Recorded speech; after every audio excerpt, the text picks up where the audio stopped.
Ever had a week that was rather unremarkable? Well, this week was rather unremarkable to me. Not that I am complaining, sometimes it is good not to be plagued by too much excitement. This past week has indeed been very quiet despite a very busy schedule.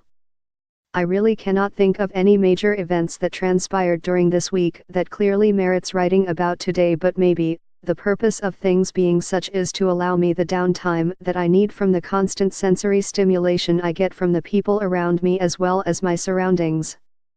I am sure that, like me, you have moments when you find yourself physically and emotionally spent from reasons you're not really sure about. Yung kapoi lang talaga. Times when you particularly just want to stay in bed the whole day in your pajamas, binge watch and eat whatever food is in the fridge. It's like detox for very busy people. You just want to disengage so that you can clear your mind for better clarity of thought in the days to come. Am I making sense? I know I mention it here time and again, how we often drown in everyday duties and responsibilities. Adulting is hard, but we adults, much as we would want to remain young and carefree, need to act our age.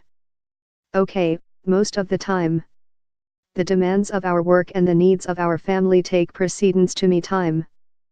Quite understandable, we do what we can to secure the future, right? We try to find ways to achieve what needs to get done by multitasking, too.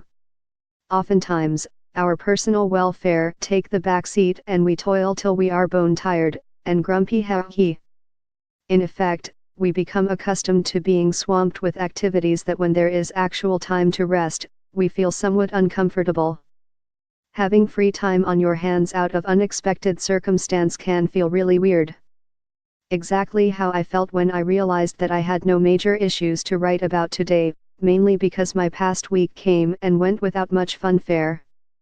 Can you imagine the initial panic I felt when I realized I had nothing substantial that I needed to do?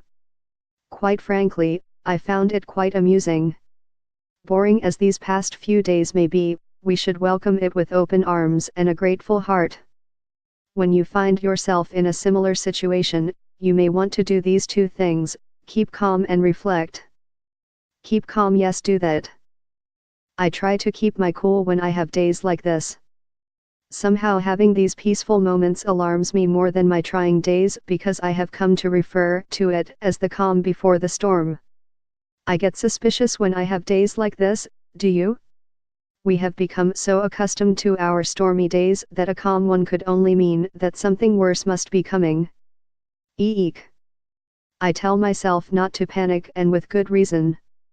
We can all have exceptionally good days, or weeks, so when we experience it, embrace it. These calm, or boring, days should fully be appreciated, because nothing substantial is happening to increase your heart rate and blood pressure. It should, in no way, cause you to stress from it. Calm down so you can bask in the peace that a day void of unfortunate events has to offer. Relax.